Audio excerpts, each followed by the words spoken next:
Premium triplex villas at Kollur, APR Projects.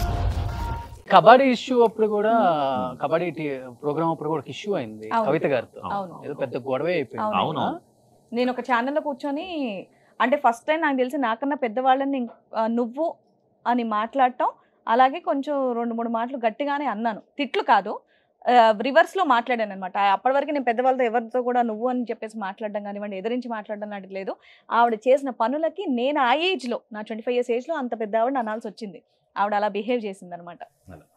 అంటే అంటే ఆమెకి ఏంటంటే ఇవ్వాల్సిన అమౌంట్ ఇచ్చేసిన తర్వాత కూడా కావాలని మీడియాకి వెళ్ళి అక్కడ ఏదో రికార్డ్ చేసి రచ్చ చేస్తే మన వినోద్ బాల గారు కూడా టీవీ ఆర్టిస్ట్ అసోసియేషన్ ప్రెసిడెంట్, ఆయన కూడా ఫోన్ చేసి చాలా రాంగ్ కవిత గారు ఇది, అలా మీరు మీడియాకి వెళ్ళి మాట్లాడడం సెటిల్ అయిపోయిన తర్వాత, ఇష్యూ మనీ సెటిల్ అయిపోయిన తర్వాత మీరు వెళ్ళడం చాలా రాంగ్. అసలు ఇష్యూ ఎక్కడ స్టార్ట్ అయిందంటే మెయిన్గా ఏంటంటే మన ఆన్లైన్ షోస్, ఇప్పుడు మన టీవీ షోస్ ఏవైతే ఉన్నాయో ఒక షో చేసిన తర్వాత 45 days తర్వాత మనకి పేమెంట్ అనేది వస్తుంది. క్వైట్ కామన్, ఆర్టిస్టులు అందరికీ కూడా తెలుసు. మనం ఏంటంటే ఆర్టిస్టులు 70 మంది ఆర్టిస్టులు ఒకటేసారి మళ్ళీ దొరకడం అనేది కష్టమని 5 days ఎట్టేస్టెచ్ అనేది మేము షో అనేది కంప్లీట్ చేసేసాం. చేసిన తర్వాత నాకు మొత్తం పేమెంట్ ఒకటేసారి కావాలి అంటారు. సో ఒక్కరికి ఇచ్చారంటే మిగతా 69 మంది కూడా అడుగుతారు కదండి. అంత అమౌంట్ ఇచ్చేటంత పెద్ద పెద్ద ప్రొడక్షన్ మాది కాదు, మేమే స్టార్టప్లో ఉన్నాం అప్పుడు. సో ఆ టైంలో మీకు కావాలంటే ఒక చెక్ ఇస్తామండి, మీరు ఇదిగా పెట్టుకోండి, ఎప్పుడైతే మాకు అమౌంట్ రిలీజ్ అవుతుందో ఫస్ట్ మీకు ఇచ్చేస్తాం, అవసరం ఉందన్నారు కదా అని చెక్ అలాగే ఇచ్చాం. ఎప్పుడైతే పేమెంట్ రిలీజ్ అయిందో అక్క మీరు ఇప్పుడు చెక్ వేసేసుకోవచ్చు, ఇదైందంటే నేను నార్మల్గా క్యాజువల్గా అది జస్ట్ కొంచెం క్యాన్సిల్ రాసి ఇచ్చేస్తారా, మీకు అమౌంట్ ఆన్లైన్లో ట్రాన్స్ఫర్ చేసేస్తాను అన్న. ఫస్ట్ నువ్వు పంపించిన తర్వాత వచ్చిందా లేదా మా అమ్మాయి చూస్తుంది. మా అమ్మాయి అంటే ఎక్కడ లేని యాటిట్యూడ్తో, అంటే మేమేదో డబ్బులు ఎగ్గొట్టే వాళ్ళమని ఏదో అంటే చాలా నీచంగా మాట్లాడారు. నేను అక్కడ చాలా హర్ట్ అయ్యా. కట్ చేసి అంటే 70 మంది ఆర్టిస్టులు కదా, సో ఆవిడ ఒక్కదాంతో ప్రాబ్లం అయింది. సో మేము 69 మంది మాకు ఎంత లవ్ చూపించారో మేము అదే ఆనందపడతాం అనమాట. సో అందుకని ఆమె కేర్ చేయం. తను కూడా మీడియాకి వెళ్ళి మాట్లాడింది కాబట్టి అప్పుడు మన యాంకర్ సన్నీ బాగా ఫ్రెండ్, అతను కూడా చేశాడు అందులో. అతను భయ్యా నాకు మూర్తి గారు బాగా ఫ్రెండ్, మీరు రండి, మీరు ఆన్సర్ ఇవ్వండి అని చెప్తే ఇక నేను మహామూర్తి అప్పుడు ఏబిఎన్లో ఉండేవారు ఆయన, అక్కడికి వెళ్ళి గట్టిగానే ఇచ్చాం అనమాట. పొద్దున 70 మందితో షూటింగ్ ఉంది, అందులో కొన్ని ఛానల్స్ వాళ్ళు కొంతమంది ఆర్టిస్టులను పంపించట్లేదు. అప్పటికప్పుడు ఇంకొక ఆర్టిస్ట్ని అరేంజ్ చేసుకోవాలని టెన్షన్లో ఉంటే నాకు శారీ తెచ్చి పెట్టాలి. సరే అక్క నేను శారీ తీసుకొస్తాను. అప్పుడు నా మామాకే షాపింగ్ కి కుదరట్లేదు. ఆవిడ సీనియర్ ఆర్టిస్ట్, డెఫినెట్ మేము రెస్పెక్ట్ ఇచ్చేవాళ్ళు అనమాట.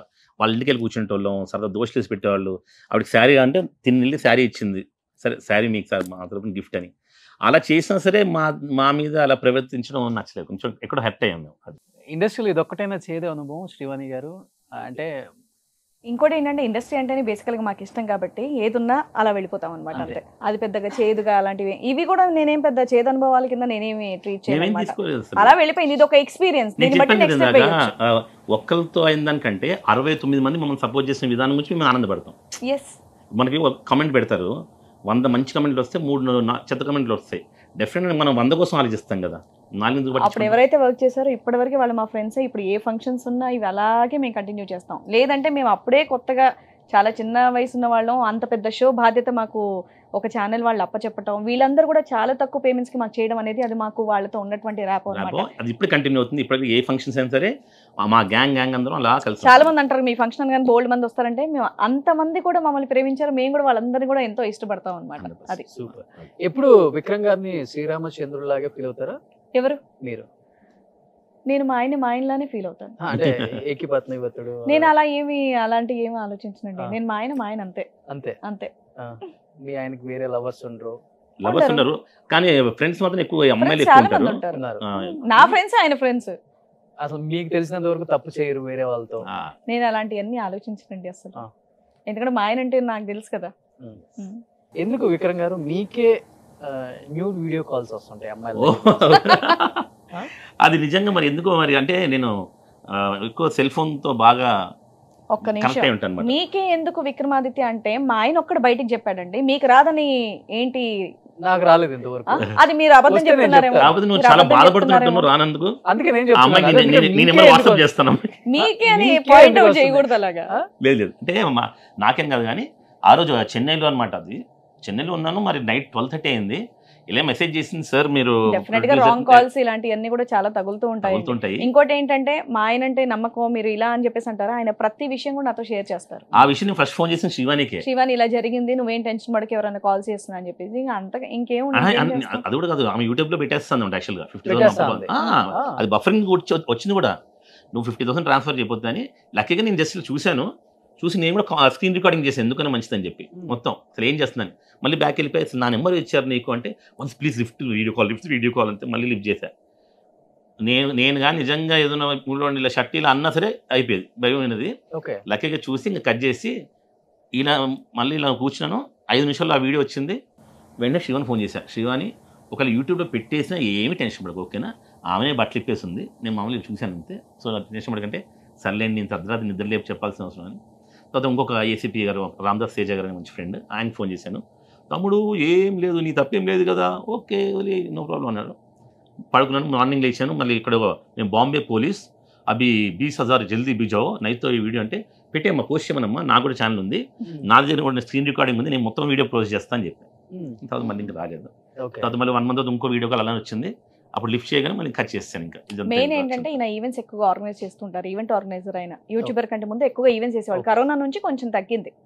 సో ఈయన నంబర్ అనేది చాలా మంది దగ్గర ఉంటుంది. చాలా మంది దగ్గర ఈయన కాంటాక్ట్ నెంబర్స్ అనేవి ఉంటాయి. సో డెఫినెట్గా ఎవరు దేనికి కాల్ చేశారనేది తెలియదు కదండి. నేను అదే చెప్తున్నాను కదా, మా ఇద్దరికి ఉన్నటువంటి మెచ్యూరిటీ లెవెల్స్కి ఒకరినొకరు మేము అర్థం చేసుకోగలం. చిన్న మిస్అండర్స్టాండింగ్ చేసుకున్నా చాలు. అది మెచ్యూరిటీ లెవెల్స్ లేని వాళ్ళకే అలాంటివి జరుగుతాయని చెప్పేసి నేను అనుకుంటున్నాను.